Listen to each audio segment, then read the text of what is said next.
Greetings, metalheads, and welcome back to MetalDisciple.com's The Week in Reviews.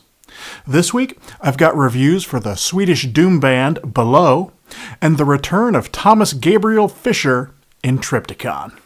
Fans of traditional doom metal rejoice, for Sweden, the land of Candlemas, has put forth a new doom metal band worthy of note. I speak of the band Below and their full-length debut, Across the Dark River. Listening to the album's opening track, Trapped Underground, it is not surprising for Candlemas to come to mind. Below definitely pay a certain amount of tribute to the Candlemas sound. Deep and thunderous riffs with a heart-wrenching melancholy work as pallbearer to the clean, melodic, and emotional vocals. It is seemingly impossible to play this style of doom without giving a nod or two towards the masters of this craft. Yet, Below managed to do so without coming across as merely derivative. When Messiah Marcolin left Candlemas the first time, in 1991, I immediately began casting about looking for something to fill the void. Shortly thereafter, death metal and black metal came to prominence, and doom was more or less left on the back burner for a while. Over the years, I have certainly heard a number of superb doom metal bands, but very few that have carried on in the Candlemas style that I love so much. Below pick up the torch and carry it with proud, slow dignity.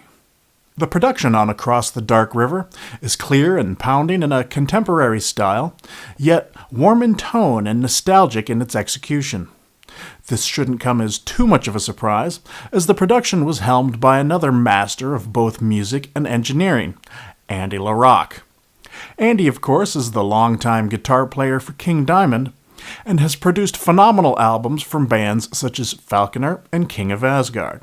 Across the Dark River should be a welcome surprise for fans of traditional doom. There is no accounting for trolls, and I don't presume to speak for all fans of the style, but damn, this is a mighty fine work of old-school doom metal. I can guarantee that I will be listening to this album a lot. I recommend you do the same. This week, the Dark Lords of Metal bestowed their unholy gifts upon us, for this week marks the birth of a new Triptykon album, and we, the unworthy masses, may now bask in its uncompromising greatness. In other words, holy shit, is it too early to declare an album of the year? I have a near-obsessive fascination and respect for extreme metal pioneers such as Thomas Gabriel Fischer. This is to be expected when one's body of work includes Hellhammer and Celtic Frost. But what blows my mind is that over 30 years into his career, the man is only getting better with each release.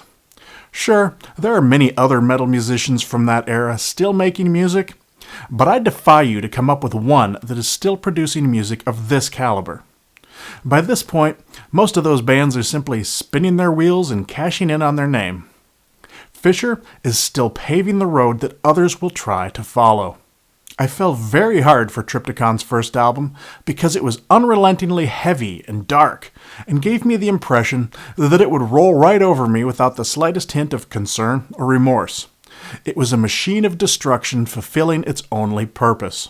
Melana Chasmata contains just as much darkness, but feels more evolved and thoughtful than the last album. The first album's undying aggression gives way to more slower-paced and introspective material on this release. One of my first impressions of these songs was that they were less extreme than the previous ones, yet somehow way heavier. I read a review on Metal Sucks that likened the album to the singularity of a black hole. Those words rang true with me, because much like that massive celestial object, Melana Chasmata has an event horizon that sucks all light and happiness from the room. What I've said so far may come across as overly melodramatic. That's a weakness on my part when faced with incredible works of metal.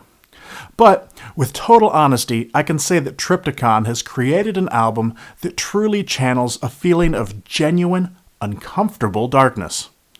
Most metal fans, grounded in reality, understand that all the evil and satanic trappings of metal are simply creative storytelling and shock value. Triptykon is the exception. Triptykon is the beast that stares back at you from the abyss. This music feels dangerous. I have been itching for new Triptykon music for at least the last year. But at the same time, I worried that whatever came next would not live up to the greatness of the first album. I mean, really, the guy has to run out of killer material at some point, right? Not today, son. Thomas Gabriel Fischer and his bandmates have returned with yet another towering monument of metal perfection. Now prostrate yourself before the master. Alright, that's it for this week. Make sure to check out MetalDisciple.com for more metal news, reviews, and videos. See you next time.